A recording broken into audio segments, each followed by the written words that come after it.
Alright guys, we're playing some Gwen top lane, and I'm gonna teach you guys exactly on how you can carry with Gwen top. So this game we're playing Gwen into sort of like a counter matchup. We're playing as the Jax. What we have is Conquer, Presence, Alacrity. We also have Last Stand, Biscuits, very important here. I'm gonna show you why. And then we also have the Cosmic to reduce the spells on Ignite TP. Now most importantly, you can go like two directions with the start item. You have the Doran's Ring this game. However, Doran's Shield wouldn't be bad either, but it really depends on what matchup. In this case, like Jax doesn't really poke us, so a D-Ring is going to do absolutely fine. Now what we know is that Gwen towards the late game is the most broken thing ever. If you've seen my other Gwen videos, you know what I'm talking about. Like, her scaling is ridiculous, man. But what we know about this matchup is very simple. Jax does counter us pretty hard. We can't actually auto her when this guy uses Counter-Strike. We can't fight level 1. This guy clearly beats us right now. So what we're going to do, I know how this works. We're going to be playing it safe until we hit level 2, and specifically level 3. And then once we hit level 3, we're going to have to rely on short trading at max range with Qs. That's how we're going to be fixing this matchup. And the longer this game progresses, the stronger we get, the more chance we have at like beating this guy. So yeah, more or less like if we play this correct, like the game should be getting better. I hope that we can kind of like baiting him into using the Counter-Strike, but so far this guy's holding the Counter-Strike. Not bad. A Jax that holds Counter-Strike is the most annoying in my opinion, because when Jax uses Counter-Strike, he becomes very weak. But if he decides to hold it all the time, it's actually kind of hard to play against it. This guy just keeps holding the Counter-Strike. Yeah, there it is. Nice. So now, this is a very good part to be in. Because right now, if Jax decides to walk up to me and I hit like a Q, auto E, we will definitely get him below, like, I'd say like around 50%, 50 HP. If he decides to go back to base right now, I'm absolutely okay with it too. Because now we can build the wave up, and then we can push that directly under tower, and then go for a very fancy reset. That's what we're aiming for. Decides to go with the teleport. Seems like he used it. Smart guy.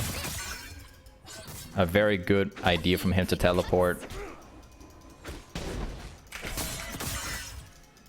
Now the Counter-Strike is down.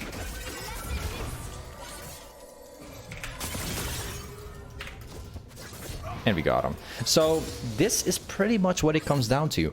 Whenever you go for like a max range Q and the Jax uses Counter-Strike, all you want to do is you want to directly E out of the Counter-Strike. And the Counter-Strike from Jax is actually a pretty long cooldown. If he uses it once, you can actually kill him early game. It's actually possible. Whoops, I missed that one.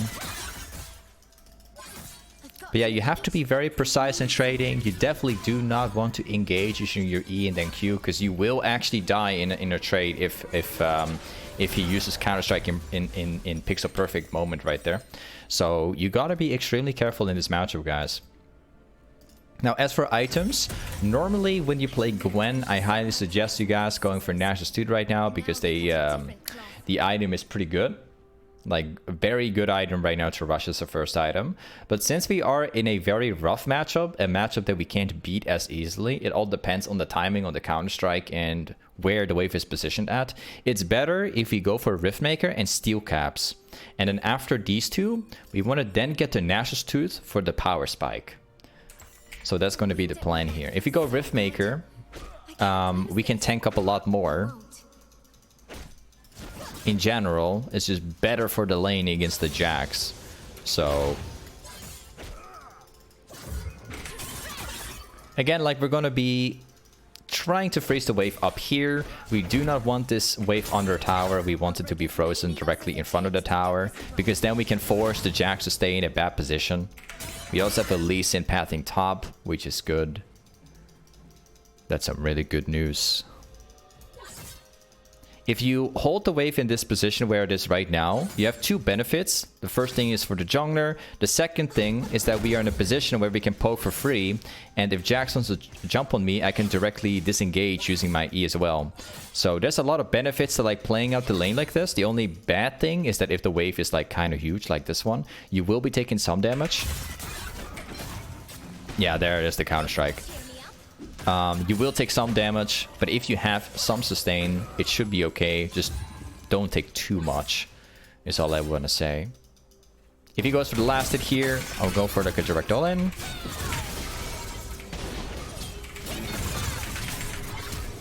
Decides to flash out. Well played by the Jax. He would have died if he didn't flash right there. I think that my zhonya can probably clean this up, so I'm going to shove this out. I need this wave to like directly push into Jax right now. If I decide to freeze it, it would be pretty bad. Because Jax is forced to go back to base right now. And he will lose the entire wave. Yeah, my zhonya got the kill included. Let's get a play here. The good news is that Jax used teleport before. His teleport is on cooldown currently, which means I can stay around for a little bit longer. I can at least get like 2 plates before I go back. And then on top of that, the wave will bounce into me soon, depending on how I do it. There you go.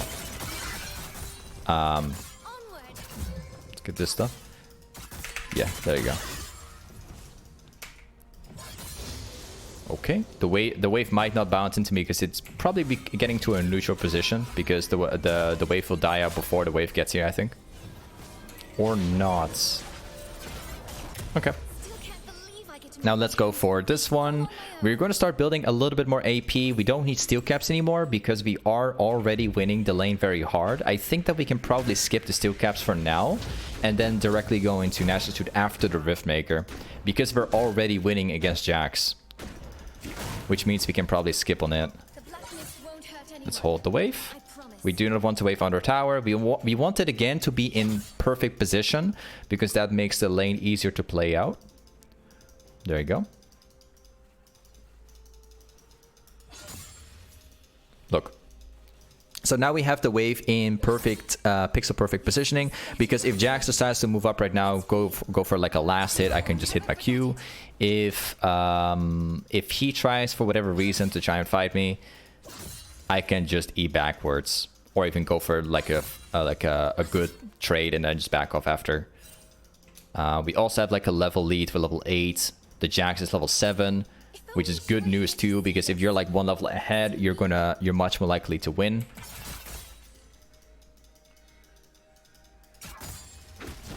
There you go. So now you'll see like the problems that Jax is going to get, because now I can poke him and I can stay in a actually, that's not bad. I'm keeping my E available. There you go, just using it now. Now I'm casting this one. There you go. You can tell, despite the level difference, Jax is still able to kill you if he wants to, because that's just how bad the matchup is. But since we have the wave being positioned perfectly, and we've been making leads, and we are actually ahead of him this much, it's not that much to worry about, so...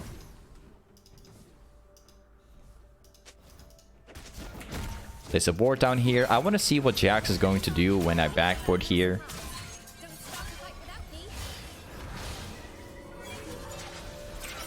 Alright. Now we can actually buy the riftmaker. Just need like 5 gold. Unfortunately, the guy went for the teleport. So I may or may not lose like 1 plating here. It shouldn't affect my lane though. We are having a big lead. And once we show up with riftmaker, we don't lose anymore.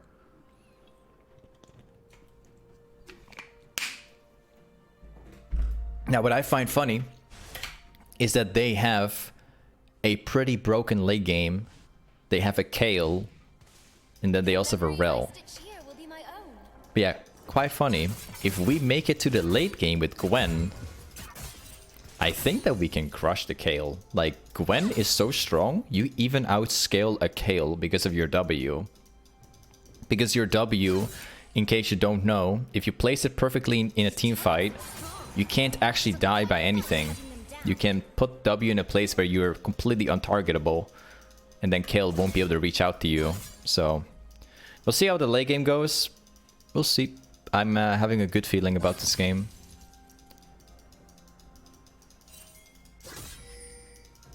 We've got the wave building up right now. I'm gonna try to fight the Jax with this.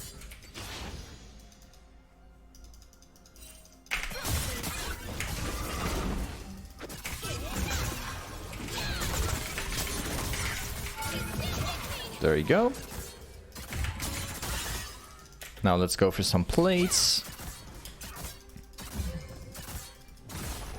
And now you'll notice that Gwen starts becoming an issue, because now we are reaching our power spike.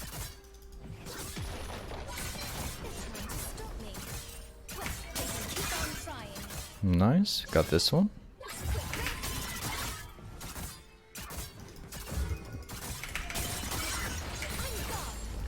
Alright, 1.9k gold, so we're going to be heading back once again. This time we're going to be probably going for mercs. I want to go for steel caps, but does not sound like a good idea with them having like, you know, this fed of a team. They also have like a lot of CC.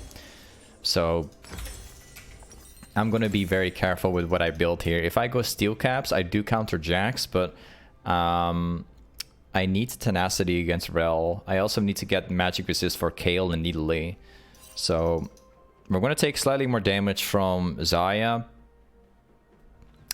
but I'm okay with that, you know. I got my W, so it's all good with me. I also got my teleport coming in like 25. So the next Drake that spawns, I'll be probably ready for this. So now we're just going to split push again, doing the routine we're always doing. With champions like Gwen, you want to be split pushing all the time and make leads with XP. Because the more... this might actually be something I teleport to. Oh, smart. They're removing the wards.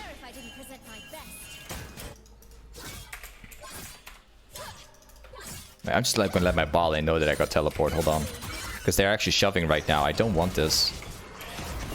Yeah, let's go.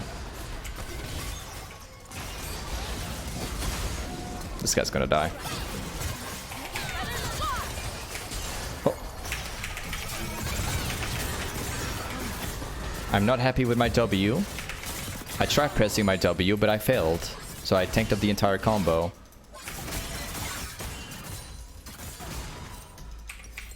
I don't like these pings because I'm actually very close to Nash's Tooth. I don't know why this guy is pinging like that. I'm about to get my next power spike.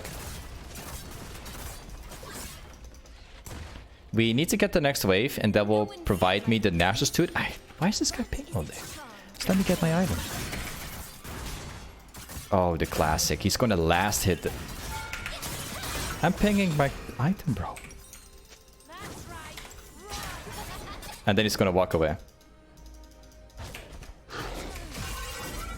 This AD carry is the most unsupportive AD carry I've seen in a while. This is unbelievable. This guy is spamming all day. I'm literally spamming my item. I just need to get it. The most unsupportive AD carry I've seen. Unbelievable. You call this a teammate? Like, you guys know me. I never flame my teammates. But man, this MF is not a teammate. Like, clearly not, man. Like, he only cares about himself right there. I have my item in like 100 gold, so let me just take the wave. Because then I get a power spike. Otherwise I have to stay. Like, I won't be as strong if I don't take these last hits. And then he's spam pinging that I'm going bot lane. This is the correct way of playing it. I don't know what he's doing.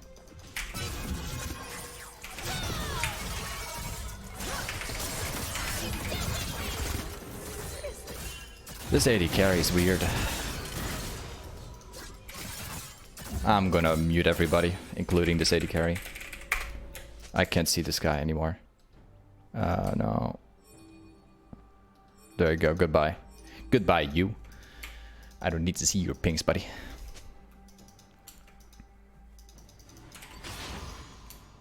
This MF is like spam pinging all day, but it's completely making the wrong calls. I don't know what this guy's doing.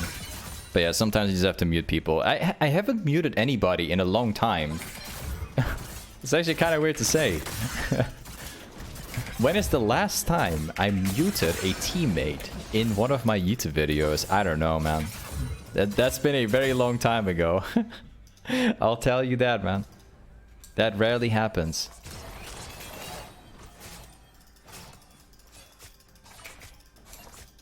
Like, that's gotta be very rare if you see me muting somebody. And then the MF goes top lane to farm when a Drake is literally spawned right now. Like, this guy's got no idea what he's doing, bro. This guy has no idea. Like, Drake is up currently.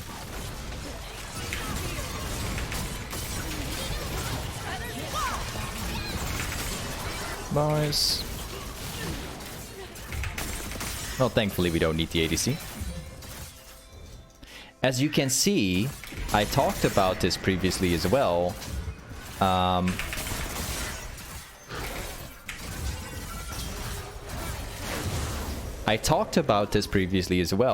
Gwen, believe it or not, Gwen is one of the most broken champions in the entire late game. You can compare it to KO as well because of the W.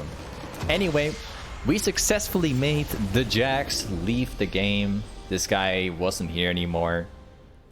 Just an awesome game.